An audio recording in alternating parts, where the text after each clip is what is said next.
आज हम लोग प्रैक्टिस सेट 14 और 15 करेंगे, ठीक है। क्योंकि हम लोग को जल्दी जल्दी से 20 तक पहुंचना है।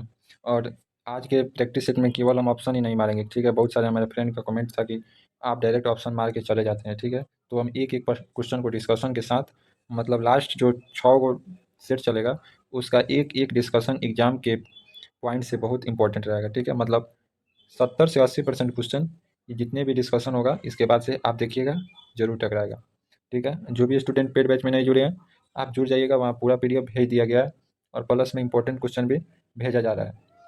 पर अगर अभी तक नहीं जुड़े हैं तो जल्दी से जुड़ जाइए। कैसे जुड़ना है हम बता दे रहे हैं। आपको 30 रुपये पेमेंट करना है, ठीक है।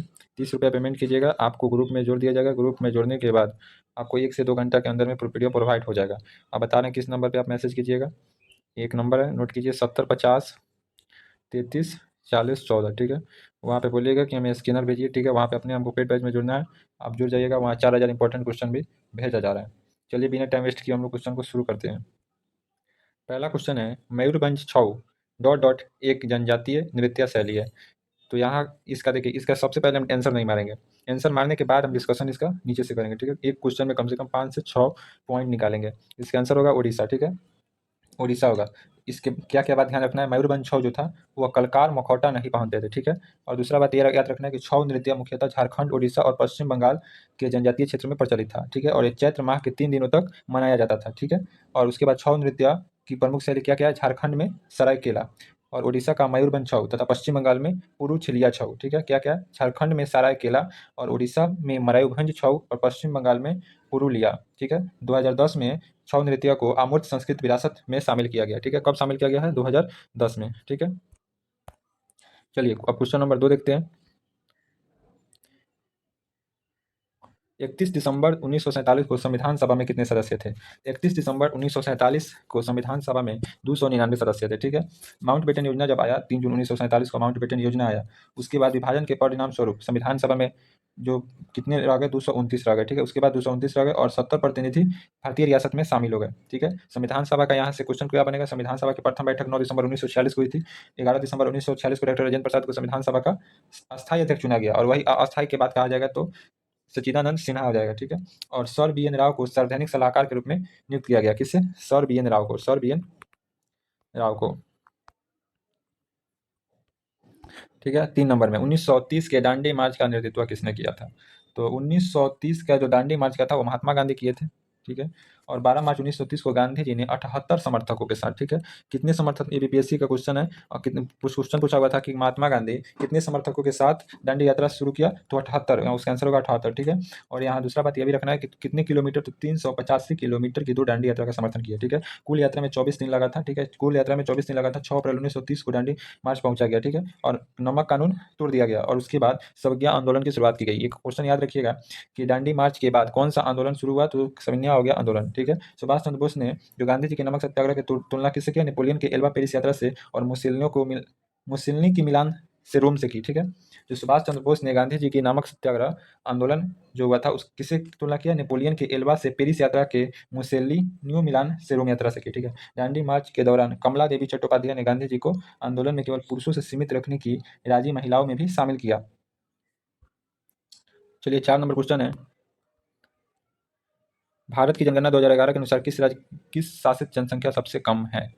तो इसका आंसर होगा दमन और द्वीप, दमन और द्वीप। यहाँ देखिए, भारत की जनगणना 2011 के अनुसार जनसंख्या वाला केंद्र शासित प्रदेश का क्रम, मतलब सबसे ज़्यादा जनसंख्या दिल्ली का होगा, ठीक है। उसके बाद पुडुचेरी का होगा, उसके बाद चंडीगढ़ का होगा, ठीक है। और केंद्र शासित प्रदेश का सबसे न्यूनतम तो लक्षद्वीप होगा। लक्षद्वीप के बाद दमन और दीप आएगा, ठीक है। सबसे अगर यहाँ पे लक्षद्वीप रहता है ना तो यहाँ पे इसका आंसर होगा लक्षद्वीप, ठीक है। सबसे कम होगा तो लक्षद्वीप होगा, उसके बाद दमन और दीप होगा तथा दादरा नगर हवेली होगा। मतलब सबसे कम लक्षद्वीप, यहाँ लक्षद्वीप ऑप्शन में नहीं था इसलिए इसका दमन और दीप होगा, ठीक है। और सबसे ज़्यादा जनसंख्या वाला घनत्व दिल्ली। 2011 के जनगणना के अनुसार कुल जनसंख्या लगभग कितना, 121 करोड़, पुरुषों के 51.5% और महिलाओं को, मतलब एक क्या रहे, कुल जनसंख्या का लगभग इतना प्रतिशत महिला, मतलब 51.5% पुरुष है और महिला 48.4% है। 5 नंबर में है, मौर्य साम्राज्य पाटलिपुत्र की यात्रा करने यूनानी दूत निम्नलिखित में कौन सा है जिसका यात्रा वृत्तांत मौर्य काल का एक प्रमुख स्रोत है। देखिए, तो इसका आंसर हो जाएगा मेगास्थनीज, ठीक है। मेगा स्तनेज, इसकी कुल 6 समितियाँ होती है तथा 5 प्रत्येक समिति का सदस्य होता है। ठीक है।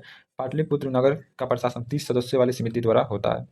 ये मेगा स्तनेज जो था सेल्यूकस निकेटर द्वारा चंद्रगुप्त मौर्य की राज्यसभा में भेजा गया यूनानी राजदूत था।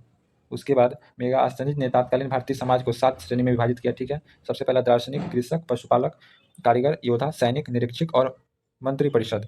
क्या क्या है? सबसे पहला है दार्शनिक। मेगा स्तनेज ने जो तात्कालिक भारतीय समाज के 7 श्रेणी में विभाजित किया था वह सबसे पहला है दार्शनिक, कृषक, पशुपालन, कारीगर, योद्धा और निरीक्षक एवं मंत्री परिषद। ठीक है। क्वेश्चन में सभा संसद भी बोल सकते हैं। 6 नंबर में निम्नलिखित में किस पंचवर्षीय योजना का न्यूनतम आवश्यकता का क्रम शुरू किया गया? मतलब न्यूनतम आवश्यकता का क्रम शुरू किया गया, तो इसका आंसर हो जाएगा 5वीं। न्यूनतम आवश्यकता कार्यक्रम का प्रारंभ किया गया 1975 में प्रारंभ किया गया। इसका उद्देश्य कुछ बुनियादी न्यूनतम आवश्यकताओं को पूरा करना था। 5वीं पंचवर्षीय योजना 1974 से 1978 में गरीबी उन्मूलन, रोजगार और न्याय पर ध्यान केंद्रित किया गया। ठीक है। इस योजना का पहली बार गरीबी एवं बेरोजगारी को ध्यान दिया गया। ठीक है। जो पाँचवीं पंचवर्षीय योजना था उसमें गरीबी और रोजगार को ध्यान दिया गया। जनता पार्टी द्वारा सन 1978 में समाप्त कर दिया गया और अनवरत योजना पर प्रारंभ कर दिया गया। और अगर पूछा जाएगा कि चतुर्थ पंचवर्षीय योजना कब किया गया था? 1969 से 1974 के बीच किया गया। ठीक है। 7 नंबर में। और तृतीय पंचवर्षीय योजना 1961 से 1966, 1961 से 1966 तृतीय पंचवर्षीय योजना। इसका मुख्य उद्देश्य था अर्थव्यवस्था को आत्मनिर्भरता बनाना और स्वच्छ स्फूर्ति अवस्था को पहुंचाना। 7 नंबर है। उच्च न्यायालय के मुख्य न्यायाधीश की नियुक्ति किसके द्वारा की जाती है? तो उच्च न्यायालय के मुख्य न्यायाधीश की नियुक्ति राष्ट्रपति द्वारा की जाती है।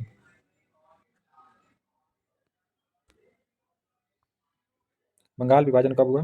बंगाल विभाजन 1905 में हुआ था। बंगाल विभाजन घोषणा 19 जुलाई 1905 को कर्जन द्वारा हुआ था। बंगाल का विभाजन किसके द्वारा हुआ था? 1905 में कर्जन के द्वारा हुआ था। बंगाल विभाजन 16 अक्टूबर को लागू किया गया था और यह इसीलिए मतलब बंगाल में शोक दिवस कब मनाया जाता है? 16 अक्टूबर को।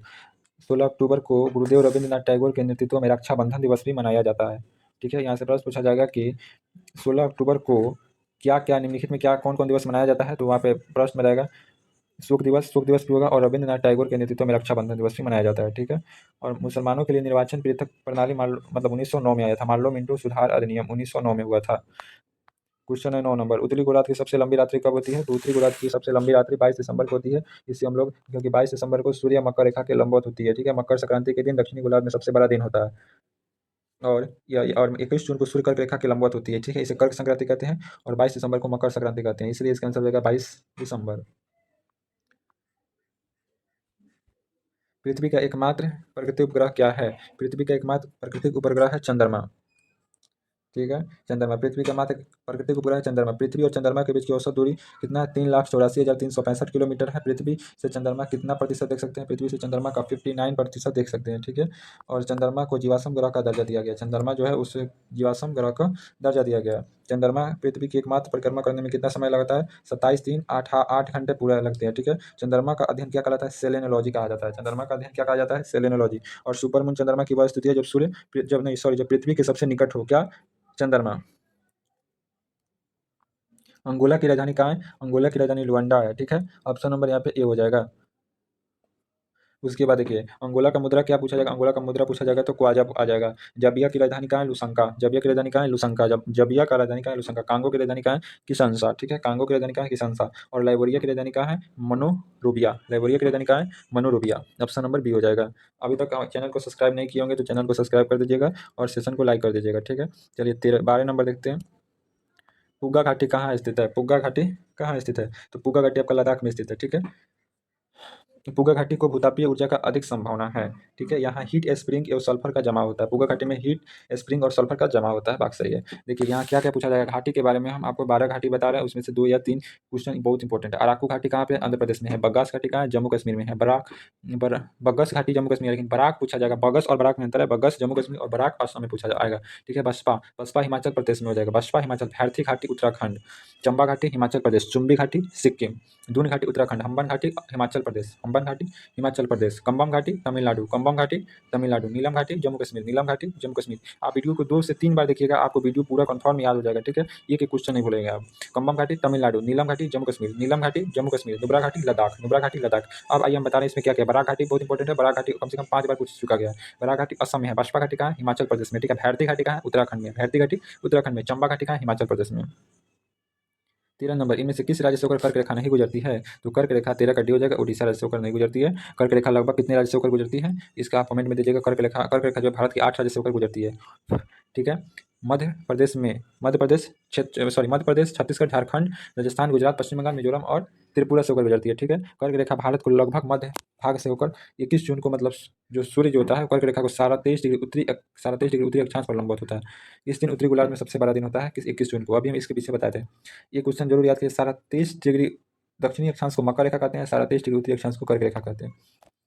14 नंबर में, संघ लोक सेवा आयोग के सदस्य अपना इस्तीफा किसे सौंपते हैं? तो संघ लोक सेवा आयोग की स्थापना किसे सौंपते हैं? तो यहाँ पे हो जाएगा राष्ट्रपति को हो जाएगा। ठीक है, अब ये 315 में है। 315 में अनुच्छेद 315 क्या क्या कहता है? अनुच्छेद 315 कहता है संघ तथा राज्य के लिए लोक सेवा आयोग। संघ तथा राज्य के लिए लोक सेवा आयोग। आपको ट्रिक बताते हैं। लोक का मतलब होता है, ठीक है, आपको ट्रिक है, ये रियल में नहीं है। लोक का मतलब होता है सपोजिट 15। ठीक है, एल 12 पे होता है, रीनिंग में एल 12 पर होता है। इसी प्रकार लोक मतलब होता है लव, लव होता है ओ होता है 15 पे। ठीक है, संघ तथा राज्य के लोक सेवा आयोग 315। अध्यक्ष और सदस्य की नियुक्ति का कार्यकाल 316 में होता है। लोक सेवा आयोग के सदस्य की बर्खास्तगी एवं निलंबन 317 में होता है। और लोक सेवा आयोग के कार्यकाल 320 होता है। और लोक सेवा आयोग का प्रतिवेदन प्रतिवेदन जो होता है वह 23 में होता है। ठीक है, प्रतिवेदन कितना में होता है? 23 में होता है। और लोक सेवा आयोग का कार्य कितना होता है? 320 में होता है। चलिए 15 नंबर क्वेश्चन को देखते हैं। 15 नंबर सवाल है, आप लोग क्वेश्चन को अच्छा से देखिए। ये सूची 1 और सूची 2, मौलिक अधिकार। ठीक है, मौलिक अधिकार कहाँ से लिया गया है? अमेरिका के संविधान से। ठीक है, और राज्य के नीति निर्देशक तत्व आइरिश, मंत्रिमंडल ब्रिटिश, केंद्र राज्य सरकार कनाडा, केंद्र क से केंद्र और क से कनाडा। तो इसका आंसर क्या होगा? 4 3 1 2। 16 नंबर सवाल है। 16 नंबर सवाल क्या क्या है? भारतीय संविधान के इनमें से कौन सा अनुच्छेद अल्पसंख्यकों को हितों को संरक्षण देता है? तो अनुच्छेद 29। ठीक है, अनुच्छेद 29 में भारत के किसी भी क्षेत्र में रहने वाले अल्पसंख्यकों को बोली, भाषा, लिपि, संस्कृति को सुरक्षित रखने का अधिकार देता है। ठीक है, अनुच्छेद 29 में धार्मिक अल्पसंख्यकों को, भाषाई अल्पसंख्यकों को भी सुरक्षा प्रदान करता है। और अनुच्छेद 30 में क्या है? अनुच्छेद 30 में है कि शिक्षा संस्थानों की स्थापना और प्रशासन करने का अधिकार अल्पसंख्यक वर्गों को प्रदान है। मतलब आप अनुच्छेद 30 के तहत शिक्षा संस्थानों की स्थापना कर सकते हैं और प्रशासन करने का अधिकार अल्पसंख्यक वर्गों को भी प्रदान किया गया है। ठीक है, 17 नंबर में है, मैग्रो वन कहाँ पाए जाते हैं? तो मैग्रो वन ज्वार भाटे से प्रभावित तटों में मैग्रो वन पाया जाते हैं। 17 का सी हो जाएगा। ज्वार भाटे से प्रभावित तटों में मैग्रो वन पाया जाता है। मैग्रो वन दलदली अथवा ज्वरीय वन भी कहते हैं। मतलब मैग्रो वन को जलजली अथवा ज्वरीय वन भी कहते हैं। मैग्रो वन गंगा, ब्रह्मपुत्र और महानदी, गोदावरी, कृष्ण, कावेरी नदियों की डेल्टा क्षेत्र से उगता है। अंडमान निकोबार द्वीप समूह में मैग्रो वन की प्रचुर मात्रा मिलती है। ठीक है, और यहाँ से एक और क्वेश्चन है कि वर्ष 2021 की तुलना में मैग्रो वन कितना है? 7.43 वर्ग किलोमीटर की कमी आई। भारत वन स्थिति 2023 के अनुसार कुल भौगोलिक क्षेत्र 0.15% पर मैग्रो वन है। ठीक है, 0.15% पर मैग्रो वन है। 18 नंबर में है, भारत के उदारीकृत विनिमय दर निबंधन प्रणाली की स्थापना किस वर्ष की गई थी? तो 1892 में की गई थी। ठीक है, सॉरी 1992 में किया गया था। उदारीकृत विनिमय दर प्रबंधन प्रणाली की घोषणा तत्कालीन वित्त मंत्री के द्वारा किया जाता है। ठीक है, वित्त मंत्री कौन है? मनमोहन सिंह। और भारतीय रिजर्व बैंक के द्वारा भी किया जाता है। मंत्री आर्थिक सुधार की प्रक्रिया 1992 से 1993 बजट की मंत्री वित्त मंत्री के व्यापार रखते हुए आंशिक परिवर्तनीयता घोषित किया गया। ठीक है, और वित्त वर्ष 1992 से 93 में भारत को फ्लोटिंग करेंसी के दौर में प्रवेश कर दोहरी विनिमय दर लागू किया गया।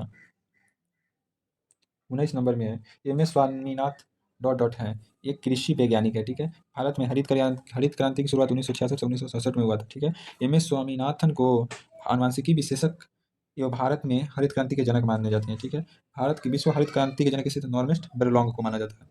और ये भी क्वेश्चन बहुत इंपॉर्टेंट है, विश्व में हरित क्रांति के जनक नॉर्मन अर्नेस्ट बोरलॉग को माना जाता है। हरित क्रांति शब्द पहली बार प्रयोग किसने किया था? बिलियर्ड गॉड ने किया था। हरित क्रांति शब्द का पहला प्रयोग किसने किया था? लॉर्ड विलियम गॉड ने 1968 में अंतर्राष्ट्रीय विकास संघ की बैठक में किया था। ठीक है, एम एस स्वामीनाथन को वर्ष 2024 में केंद्र सरकार ने भारत रत्न पुरस्कार दिया। ठीक है, जब ये मर गए थे। 20 नंबर में, तो इसका आंसर हो जाएगा क्या होगा? कृषि वैज्ञानिक, कृषि वैज्ञानिक। 20 नंबर में है, निम्नलिखित में कौन सा असंगठित क्षेत्र का एक उदाहरण है? असंगठित क्षेत्र का उदाहरण खेती हो जाएगा। ठीक है, असंगठित क्षेत्र में रोजगार और सामाजिक सुरक्षा का कोई गारंटी नहीं है। असंगठित क्षेत्र में कार्यस्थ कर्मचारी का भविष्य अनिश्चित की स्थिति रहती है। भारत में लगभग 93% रोजगार, कितनी है? 93% रोजगार असंगठित क्षेत्र से गठित है। ठीक है, असंगठित क्षेत्र में रोजगार और सामाजिक सुरक्षा की गारंटी होती है। और ये भी बात यहाँ से ध्यान रखना है कि सबसे अधिक संगठित और सुरक्षित क्षेत्र सरकारी पेशवार को माना जाता है। इसका आंसर हो जाएगा खेती। भारत किस राज्य सरकार द्वारा स्कूल चले हम अभियान शुरू किया गया था? स्कूल चले अभियान मध्य प्रदेश के द्वारा शुरू किया गया था। और इस अभियान का मुख्य उद्देश्य 2026 से 27 में शैक्षणिक सत्र में सरकारी स्कूलों को 100% नामांकन सुनिश्चित करना था। मध्य प्रदेश के वर्तमान राज्यपाल कौन है? मंगू भाई छगन भाई पटेल। मंगून भाई छगन भाई पटेल। पूछा जाएगा कि मध्य प्रदेश के वर्तमान में राज्यपाल कौन है? मंगून भाई छगन भाई पटेल। 22 नंबर। भारत और किस देश के बीच ग्लोबल एआई समिट तकनीकी बढ़ाने की सहमति मिली है? भारत और इजरायल के बीच ग्लोबल एआई समिट तकनीकी साझेदारी बढ़ाने की किसमें इजरायल को मिली है? ऑप्शन नंबर बी हो जाएगा। ठीक है, उसके बाद 23 नंबर है, जर्मनी में आयोजित बायो फ्रेंच 2026 को किस देश को कंट्री ऑफ द ईयर के रूप में जाना जाता है? तो कंट्री ऑफ द ईयर के रूप में भारत को माना जाता है। ठीक है, ऑप्शन नंबर बी हो जाएगा। यहाँ आयोजन जर्मनी को नूनबर्ग हो रहा था। ठीक है, 24 नंबर में स्माइल योजना किस मंत्रालय से संबंधित है? तो स्माइल मंत्रालय जो है सामाजिक और अधिकारिता मंत्रालय से संबंधित है। ठीक है, स्माइल योजना के दो उप योजनाएं भी हैं। ठीक है, एक ट्रांसजेंडर व्यक्तिकरण कल्याण के लिए जो है, और दूसरा भिक्षावृत्ति में लगे व्यक्तियों के लिए। यह 12 फरवरी 2022 को शुरू की गई थी। स्माइल योजना कब शुरू की? 12 फरवरी 2022 को। बस यहाँ से 2022 याद रखिएगा, क्वेश्चन आपका बन जाएगा।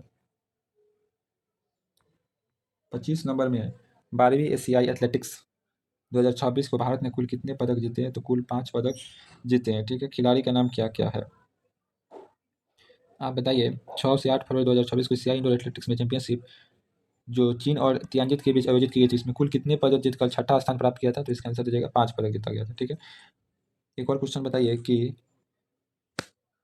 तेज स्पिन शंकर किस खेल से संबंधित है? ठीक है, और पूजा पूजा जो है पूजा वो भी किस खेल से संबंधित है? ठीक है, तो बता दे रहे पूजा जो है ऊंची कूद से संबंधित है, और तेज स्प्रिंट शंकर जो है हेप्टाथलॉन से संबंधित है। इसका आंसर हो जाएगा 5। अनिश्चितता का सिद्धांत किसने प्रतिपादन किया था? 26 नंबर। अनिश्चितता का सिद्धांत किसके द्वारा? हाइजेनबर्ग द्वारा किया गया था। ऑप्शन नंबर बी हो जाएगा। ठीक है, 27 नंबर में प्रकाश का दैत का अर्थ क्या होता है? चलिए, प्रकाश का दैत का अर्थ क्या होता है? तो इसका आंसर होगा प्रकाश तरंग और कर्ण दोनों तरफ व्यवहार करना। ऑप्शन नंबर बी हो जाएगा। किसी तार का प्रतिरोध आधा करने पर उसमें उत्पन्न ऊष्मा क्या पड़ेगा यदि विभवांतर स्थिर है? तो 28 का ऑप्शन नंबर बी हो जाएगा, ऊष्मा दोगुनी हो जाएगी। ठीक है, आइए हम बता रहे हैं कैसे ऊष्मा दोगुनी हो जाएगी, क्योंकि जूल के नियम के अनुसार H बराबर होता है I square sorry V square T बटा R होता है। ठीक है, रुकिए, H बराबर होता है V स्क्वायर T बटे R। ठीक है, अब यहाँ पे क्वेश्चन बोला यदि किसी तार के प्रतिरोध को R की जगह आधा हो जाएगा। ठीक है, तो ये ऊपर है तो नीचे में जाएगा, तो ऊष्मा हो जाएगा कितना? दोगुना हो जाएगा। बस यहाँ से एक फार्मूला याद रखना, H बराबर होता है V स्क्वायर T बटे R हो जाता है।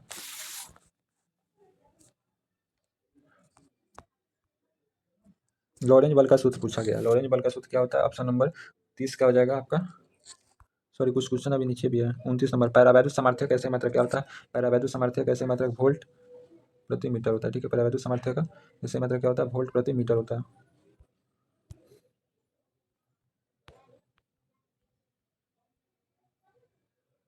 लॉरेंज बल का सही गणितीय सूत्र बताइए। लॉरेंज बल का सही सूत्र गणितीय सूत्र बताइए। तो ए बराबर q into e vector plus d vector into b vector. Option number C हो जाएगा। 31 नंबर में पृथ्वी के चुंबकीय क्षेत्र के ऊर्ध्वाधर घटक शून्य है, तो इसका आंसर क्या होगा? 31 का कमेंट बॉक्स में जल्दी से जल्दी बताइए। 31 का ऑप्शन नंबर बी हो जाएगा, चुंबकीय भूमध्य रेखा पर। पृथ्वी के चुंबकीय क्षेत्र को ऊर्ध्वाधर घटक शून्य कहाँ होता है? इस चुंबक के भूमध्य रेखा पर। ठीक है, ऑप्शन नंबर बी हो जाएगा। 32 नंबर बताइए, अन्योन्य प्रेरण गुणांक कैसे मात्रक क्या होता है? अन्योन्य प्रेरण गुणांक कैसे मात्रक हेनरी होता है।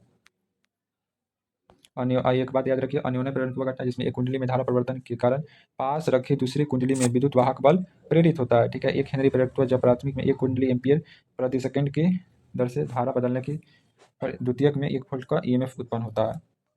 32 नंबर।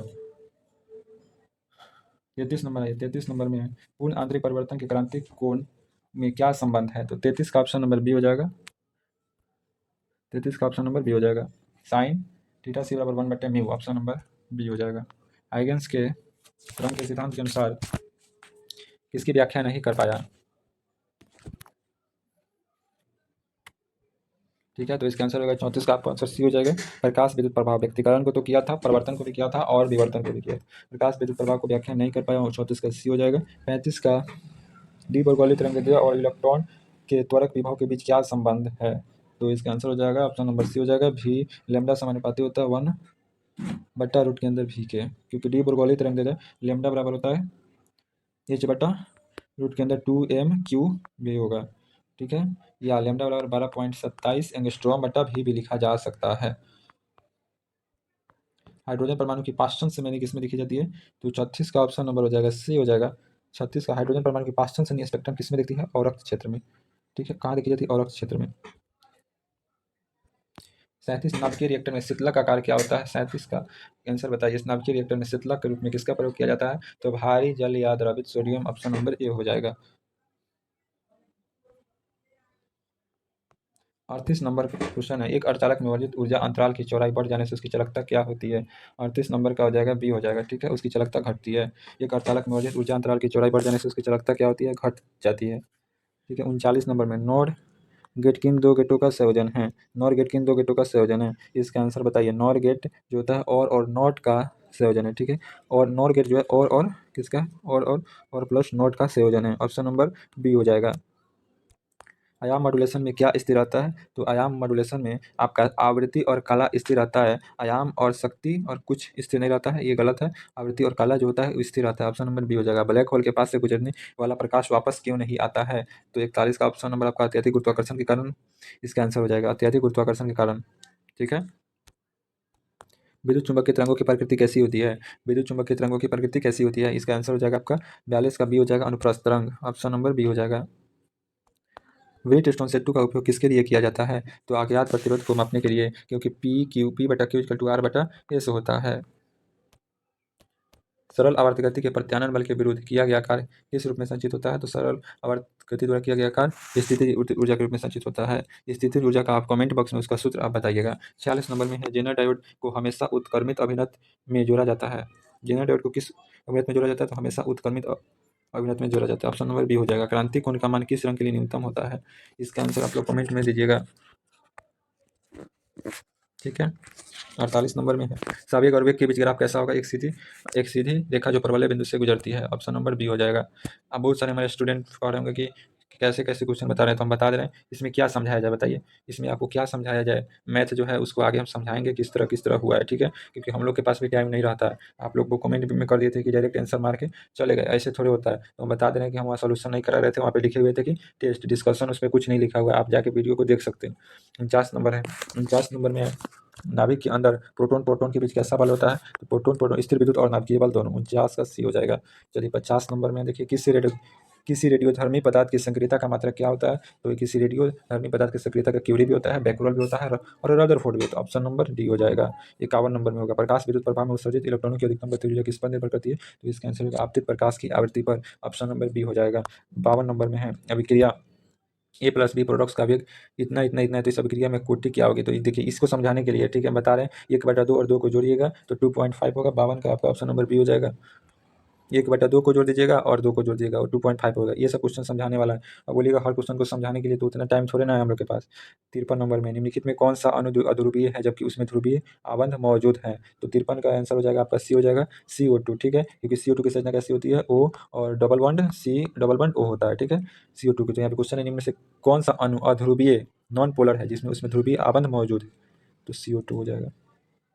यहाँ पे क्वेश्चन दे देगा CO2 का जो संकरण होता है वह Sp होता है। ये भी बात ध्यान में रखना है कि CO2 का जो संकरण होता है Sp होता है। H2 और NH3 की अपना V शेप और पिरामिडल होता है, ठीक है। H2O मतलब H2O और NH3 का जो संकरण होता है कैसा होता है? जो संरचना होता है वो V शेप और पिरामिडल होने के होता है।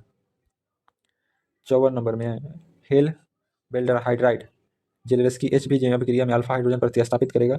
तो इसका आंसर होगा 54 का ऑप्शन नंबर सी हो जाएगा, कार्बोक्सिलिक अम्ल। जो जेल हाइड्राइड जेलरस की HBJ अभिक्रिया का उपयोग किस हाइड्रोजन अल्फा में प्रतिस्थापित करने से किया जाता है? तो कार्बोक्सिलिक अम्ल।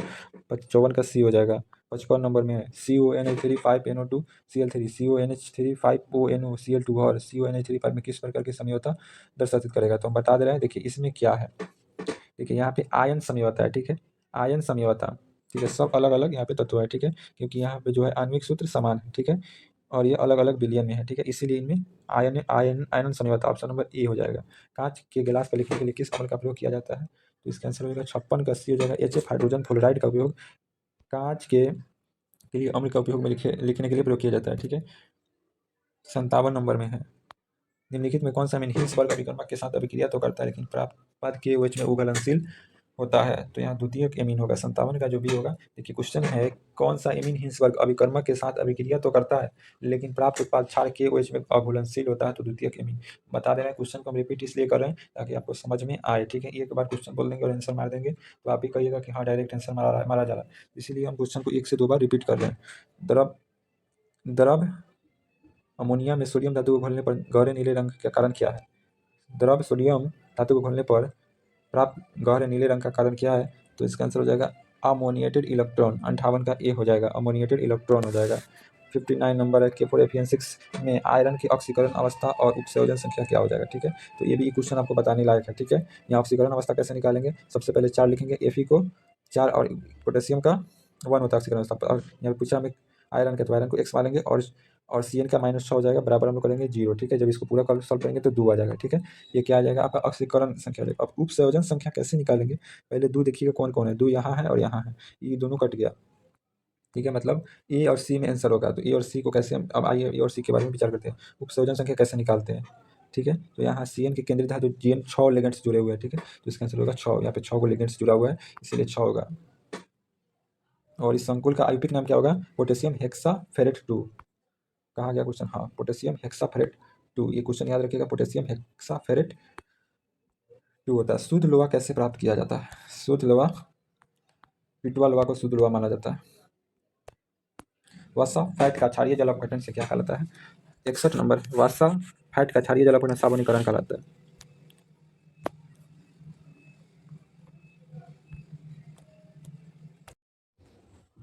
62 नंबर क्वेश्चन है, एस्पिरिन को लंबे समय तक नमी रखने के लिए सिरके जैसी गंध क्यों आती है? तो 62 का ऑप्शन नंबर बी हो जाएगा, क्योंकि एस्पिरिन का रासायनिक नाम क्या एस्पिरिन का रासायनिक नाम होता है सैलिसिलिक अम्ल होता है, ठीक है। और यह मुख्यतः किसमें, बिल्लों के पौधों तथा पत्तियों को सैलिसिलिक अम्ल से प्राप्त किया जाता है, ठीक है। एसिटिक अम्ल का मुख्य घटक सिरकों में पाया जाता है और यह उसी जैसा गंध देता है, तो इसका आंसर हो जाएगा ऑप्शन नंबर बी हो जाएगा, एसिटिक अम्ल जल अपघटन के कारण। 63 है, नाइट्रोजन स्थिरीकरण, नाइट्रोजन फिक्सेशन में कौन सा एंजाइम सहायक होता है? तो नाइट्रोजन नेमेज, ऑप्शन नंबर सी हो जाएगा। C6H5CH2Cl बेंजीन क्लोराइड CN2 अभिक्रिया में बहुत अधिक क्रियाशील क्यों होता है? 64 का यहाँ पे बी हो जाएगा, ठीक है। बेंजील कार्बोकटायन के अनुनाद अस्थायित्व के कारण, 64 का आपका ऑप्शन नंबर बी हो जाएगा। सिल्वर मिरर यानी रजत दर्पण परीक्षण में एल्डिहाइड द्वारा किया गया आयन अपचयित होता है, तो 65 का आपका ऑप्शन नंबर बी हो जाएगा, ठीक है। 66 नंबर, विद्युत अपघटनीय सेल में एनोड पर क्या होता है? तो एनोड पे होता है आपका ऑक्सीकरण होता है। 67 नंबर, टेरेलिन किन 2 मोनोमर्स के संघनन का बहुलक है? तो 67 का आपका ऑप्शन नंबर ए हो जाएगा, एथिलीन ग्लाइकॉल और टेरेफेथिलिक अम्ल, ऑप्शन नंबर ए हो जाएगा। 68 है, निम्नलिखित में कौन सा यौगिक प्रति हिस्टामिन के रूप में कार्य करता है? सेल्डेन हो जाएगा, इसका आंसर हो जाएगा 68 का आपका सेल्डेन हो जाएगा। ऊष्मागतिकी के अनुसार स्वतः परक्रम में डेल्टा जी का मान क्या होता है? ऋणात्मक होगा, ठीक है, ऋणात्मक होगा। आयोडीन किसकी कमी से होता है? आयोडीन झींगा की कमी से होता है, 70 का ऑप्शन नंबर बी हो जाएगा। 71 में sp3d2 का संकरण के अणुओं की आकृति कैसी होती है? तो अष्टफलकीय होती है, ठीक है। और यहाँ से क्वेश्चन है, sp3 संकरण में 4 संकरित कक्षक भाग लेते हैं। C2H2 का आकार कैसा होता है? रेखीय होता है। संक्रमण तत्व के बारे में बताइए, संक्रमण तत्व के इलेक्ट्रॉनिक विन्यास के बारे में बताइए। तो n-1 d से लेकर 1 से 10 तक और ns-1 से 2 तक, ऑप्शन नंबर ए हो जाएगा। ग्रिग्नार्ड अभिकर्मक और ईथर के बीच कौन सा बंधन आकर्षक होता है? 74 नंबर बताइए, ग्रिग्नार्ड अभिकर्मक और ईथर के बीच कौन सा बंधक आकर्षण होता है? 74 का आपका बी हो जाएगा, उपसंयोजक बंधन। आदर्श विलयन के उदाहरण कौन सा है? तो आदर्श विलयन का उदाहरण आपका बेंजीन और टेलोरिन है, ठीक है, बेंजीन और टोलोरिन है, ऑप्शन नंबर ए हो जाएगा। चलिए अब हम मैथ का क्वेश्चन एक एक क्वेश्चन डिस्कशन करेंगे, उसके बाद आपका आंसर मारेंगे, ठीक है। यदि ए में n अवयव और ए में परिभाषित कुल द्विधारी संक्रियाओं की संख्या कितनी हो जाएगी? तो यहाँ पे देखिएगा आपका 76 नंबर का आंसर बी होगा, वो कैसे होगा हम बता रहे हैं। देखिए ये कुल द्विधारी संख्याओं का सूत्र होता है n इंटू एन इंटू, ठीक है, एन के पावर एन इंटू टू होता है, कुल द्विधारी की संख्या होता है, ये हमेशा ये फिक्स है, फिक्स डेटा है। साइन इनवर्स का मान रेडियन में क्या होगा? तो यहाँ पे साइन है, तो अब साइन इनवर्स क्या कीजिएगा, sine inverse 3 pi plus 10 minus 3 पाई कर दीजिएगा, ठीक है, क्योंकि कोई प्रभाव नहीं पड़ेगा। और साइन इनवर्स, फिर साइन इनवर्स साइन 10 माइनस 3 पाई कीजिएगा, ठीक है। तो यहाँ पे इसका आंसर बचेगा आपका 77 का सी हो जाएगा, ठीक है। 3 पाई माइनस 10 हो जाएगा, ठीक है। 3 पाई माइनस 10, क्योंकि माइनस आ जाएगा बाहर, इसीलिए 77 नंबर है, सॉरी 78 नंबर में है। एक 3 गुना 3 अवयव के ए के लिए यदि एडजेंस ऑफ ए बराबर बी, तो मॉडुलस ऑफ ए बराबर 5 हो, ठीक है। तो बी का सॉरी डिटर्मिनेंट्स दिया, डिटर्मिनेंट्स का मान क्या हो जाएगा, ठीक है। तो यहाँ पे इसका सीधा आंसर हो जाएगा, जो भी पावर आता है उसे हम लोग एक कम करके उसका स्क्वायर कर देंगे, तो यानी 25 हो जाएगा। ऑप्शन नंबर बी हो जाएगा। 79 नंबर, निम्नलिखित में किस बिंदु पर अवकलनीयता है? तो यहाँ पे क्या कीजिएगा, एक्स बराबर अवकलनीयता नहीं है, तो यहाँ पे एक्स बराबर 2 कीजिएगा और एक्स बराबर 3 कीजिएगा, इस बिंदु पर अवकलनीयता नहीं होगा, किसी एक पे होगा। 80 नंबर में लॉग एक्स का डिफ्रेंसिएशन करना है, तो 80 का आप डिफ्रेंसिएशन कीजिएगा, तो यहाँ पे सी भी होगा, बी भी हो जाएगा, ठीक है। लॉग एक्स का 1/x हो जाएगा, लॉग टेक्स का 1/x हो जाएगा, ठीक है। और log 10 बेस में रहेगा, ठीक है। ई भी होगा और ई भी रहेगा। ऑप्शन नंबर बी और सी दोनों। यदि x square plus y square बराबर 25 बिंदु 3 की स्पर्श रेखा की ढाल क्या हो जाएगी? यहाँ पे देखिए वृत्त का समीकरण होता है 2x plus 2y into d y by d x बराबर कितना हो जाएगा, यहाँ पे 0 हो जाएगा, ठीक है। जब ये बाहर आएगा 2x तो -2x और -2y, 2 से 2 का जाएगा -x -y, क्या -x -y, ठीक है। तो यहाँ पे हो जाएगा -3/4 हो जाएगा, स्लोप ऑफ टेंजेंट हो जाएगा। 82 नंबर में है निम्नलिखित dx इंटीग्रेशन ऑफ dx बटे एक्स इंटू एक्स के पावर n प्लस 1 हो जाएगा, ठीक है। तो यहाँ पे 82 का आपका देखिए, सबसे पहले यहाँ पे क्या कीजिएगा, एक्स की पावर n को t मानिएगा, ठीक है। एक्स की पावर n को मानिएगा t, ठीक है। तो ये सबसे पहला ये क्या होगा, n बाहर आ जाएगा, उसके बाद क्या होगा, एक्स की पावर n-1 घटेगा और यहाँ पे होगा dt अपॉन dx हो जाएगा, ठीक है।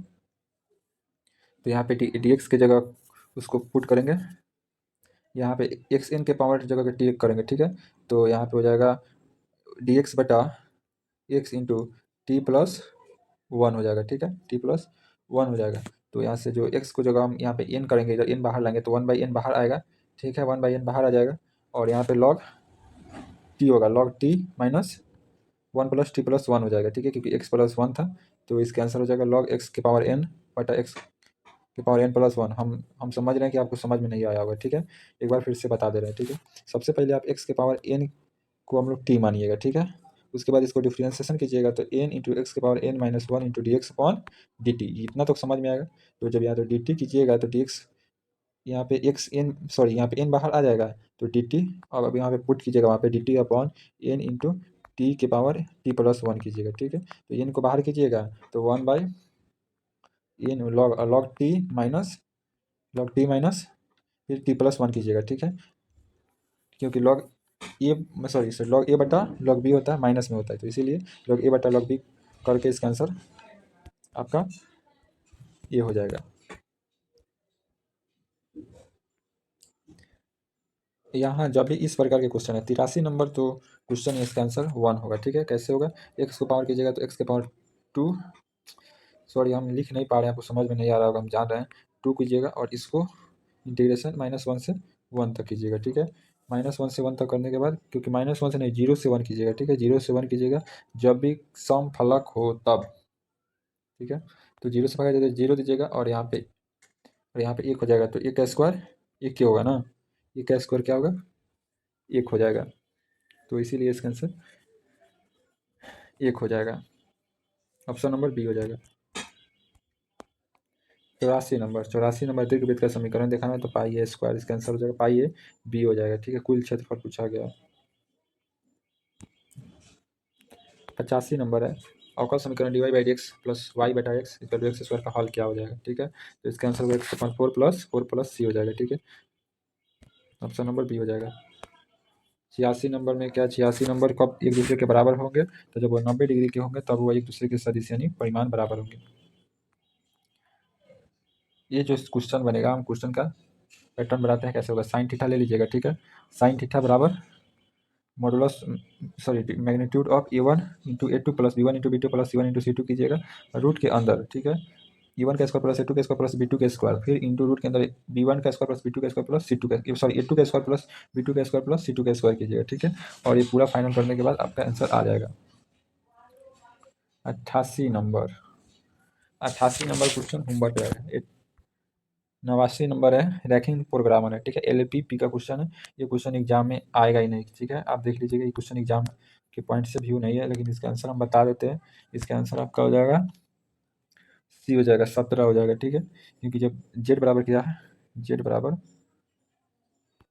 3x प्लस 2y, ठीक है। 3x प्लस 2y है, तो जब एक जगह एक बार जीरो पुट कीजिएगा, फिर एक बार जीरो पुट कीजिएगा, जीरो ही आएगा। फिर एक बार 15 पुट कीजिएगा, एक 17 पुट कीजिएगा, ठीक है। तो पूछा है अधिकतम मान, तो अधिकतम मान कहाँ पे आएगा, 17 हो जाएगा, अधिकतम मान 17 हो जाएगा। 90 नंबर है, tan inverse root three minus cot inverse minus root three का मान क्या हो जाएगा, ठीक है। तो यहाँ पे tan inverse pi by three कीजिएगा, pi by three, pi by three, और माइनस है तो कॉट इनवर्स पाई, माइनस को माइनस कीजिएगा, तो यहाँ पे माइनस है तो माइनस पाई बाई थ्री का होगा, पाई बाई सिक्स होगा, ठीक है। जब माइनस ब्रैकेट को तोड़ेगा तो पाई by three minus pi plus pi by six हो जाएगा, ठीक है। जब इसको पूरा आपको कवर कीजिएगा तो आंसर आपका माइनस पाई बाई टू हो जाएगा, ठीक है। माइनस पाई बाई टू हो जाएगा, ऑप्शन नंबर बी हो जाएगा। 91 नंबर क्वेश्चन होमवर्क है। 92 नंबर, 92 नंबर का हो जाएगा आपका बी हो जाएगा, ठीक है। Sine x plus cos x 45 degree पर अधिकतम होगा, ठीक है। Sine x plus cos x किस पर अधिकतम होगा, 45 डिग्री पर। और 93 नंबर भी होमवर्क रहेगा, ठीक है। 93 नंबर भी होमवर्क रहेगा। 94 नंबर, 94 नंबर का आंसर क्या होगा आपका सी हो जाएगा, ठीक है। ये सब क्वेश्चन याद रखने वाला है, ठीक है। 95 नंबर, 95 नंबर का आपका आंसर क्या हो जाएगा, बी हो जाएगा। X square plus Z square, जब भी किसी अक्ष के साथ पूछेगा तो आपका उसको छोड़ के रूट के अंदर बाकी सब आ जाएगा। दो पासे को उछालने पर दुका आने की क्या परीक्षा है, दुका आने की परीक्षा है तो 1/6 हो जाएगा। दो पासों को एक साथ उछालने पर क्या पड़ेगा कि वो दुका 1/6 हो जाएगा, ठीक है। ये क्वेश्चन है 97 नंबर। 97 नंबर को आप पूरा कवर कीजिएगा, आंसर आपका बी हो जाएगा। हम बता दे रहे हैं कैसे। वाई बराबर कीजिएगा तो इसको डिफरेंशिएट कीजिएगा तो d y by d x हो जाएगा। कॉस रूट की कॉस का हो जाएगा 1 बाई रूट एक्स का, रूट एक्स का 1 बाई, सॉरी, कॉस एक्स को पुट कीजिएगा, differentiation of cos root x, ठीक है। तो कॉस रूट एक्स का डीसी हो जाएगा माइनस साइन रूट एक्स हो जाएगा, रूट एक्स का डीसी 1/2 रूट एक्स हो जाएगा, ठीक है। तो minus sine root two x, option number b हो जाएगा। सम्मिश्र संख्या जेड बराबर माइनस इतना इतना का पूर्णांक आर्गुमेंट क्या है, ठीक है। आर्गुमेंट पूछा गया है। देखिए इसका काल्पनिक भाग कितना है, -1, और सॉरी वास्तविक भाग -1, काल्पनिक भाग -3 है, ठीक है। तो टेन बराबर होता है, टेन बराबर क्या होगा, वाई बटा एक्स होता है, ठीक है। टेन बराबर वाई बाई एक्स होगा। तो √3 माइनस √3 -1, माइनस माइनस कर जाएगा, आंसर हो जाएगा 3, यानी पाई बाई किसके लिए होगा, तीसरे क्वाड्रेंट के लिए हो जाएगा आपका √3 होगा। टेन टेन 60 का मान कितना होता है, पाई by three, pi by three होगा। पाई बाई थ्री को, सॉरी पाई बाई थ्री हो जाएगा, एक मिनट रुक जाइए, मुख्य क्वांटक पाई बाई थ्री हो जाएगा तो यह तीसरे चतुर्थांश में जाएगा, ठीक है। तीसरे चतुर्थांश में जाएगा तो वहाँ पे टेन निगेटिव होता है, तो माइनस पाई में से किसको घटा दीजिएगा, pi minus pi by three, यानी 2 पाई by three. 2 pi by three देखिए कौन आंसर है आपका, 2 pi by -2 pi by three हो जाएगा, ठीक है। -2 पाई बाई थ्री हो जाएगा, क्योंकि अल्फा माइनस पाई होगा, ठीक है। 99 नंबर में वाई स्क्वायर बराबर एक्स, एक्स बराबर 1, 4 और एक्स अक्ष से घिरे क्षेत्रफल क्या होगा, ठीक है। तो इसका आंसर हो जाएगा, आप इसको पूरा फुल कीजिएगा तो रूट के अंदर एक्स हो जाएगा, और रूट के अंदर एक्स हो जाएगा तो इसको फिर क्या कीजिएगा, आप डिफ्रेंशिएशन कीजिएगा, ठीक है। और इसके बाद एक्स की जगह 1 और 4 पुट करके आंसर 14/3 आ जाएगा आपका, ठीक है। 14/3 आ जाएगा, देख लीजिए एक बार। जब वाई बराबर रूट एक्स, ठीक है। तो एक्स के पावर 1/2 लिख सकते हैं, तो यहाँ पे हो जाएगा, एक बार जोड़ के, सॉरी एक बार